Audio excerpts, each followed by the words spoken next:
जिस तरह से आतंकवादियों ने अनंतनाग में सरपंच की हत्या कर दी, उसके बाद से इस घटनाक्रम को लेकर देश भर में चौतरफा कड़ी निंदा हो रही है, रोष हो रहा है और लोग इसमें मांग कर रहे हैं कि कड़ी से कड़ी कार्रवाई किया जाए। और ये दो तस्वीरों को अभी आप तक पहुंचा रहे हैं। मोमबत्ती गैंग कहां है, सबसे बड़ा सवाल ये प्रीति जिंटा का प्रश्न है। इससे पहले कंगना रनौत ने भी सवाल खड़े किए थे।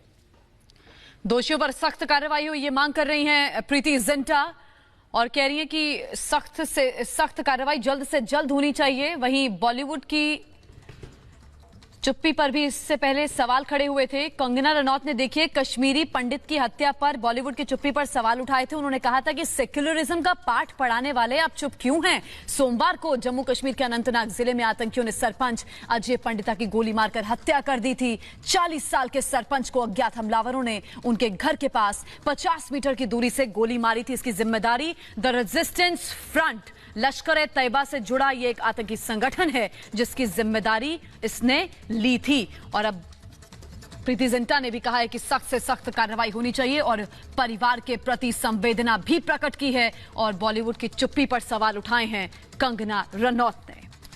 कंगना रनौत ने सवाल उठाए और प्रीति जिंटा भी अब खुलकर आई हैं सामने और इस घटनाक्रम के विरोध में उन्होंने आपत्ति जाहिर की और साफ तौर पर कहा है कि कड़ी कार्रवाई, कठोर कार्रवाई होना चाहिए ऐसे लोगों पर जो कि अमन चैन के दुश्मन हैं।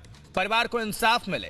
प्रीति जिंटा ने यह कहा दोषियों के खिलाफ कार्रवाई हो, लेकिन सबसे बड़ा वही सवाल, आखिर जब ऐसी घटना सामने आती है और कश्मीरी पंडितों की जब बात होती है, जब अत्याचार उन पर होता है, जुल्म होता रहा है, तो ये मोमबत्ती गैंग ये खामोशी की चादर ओढ़कर कहां चला जाता है? क्यों चुप हैं, क्यों खामोश हैं? बहुत कम ऐसी आवाज निकल रही है बॉलीवुड से भी या जो भी तथाकथित बुद्धिजीवी हैं वो खुलकर नहीं आते। लेकिन एक दूसरे घटनाक्रम की अगर बात करें तो वो तुरंत जितने भी रुदाली गएंगे वो सामने आते हैं। इसी से मद्देनजर कंगना रनौत और प्रीति जिंटा, कम से कम बॉलीवुड से दो ही अभिनेत्रियां खुलकर आई हैं और इस घटनाक्रम के विरोध में वो खड़ी हैं।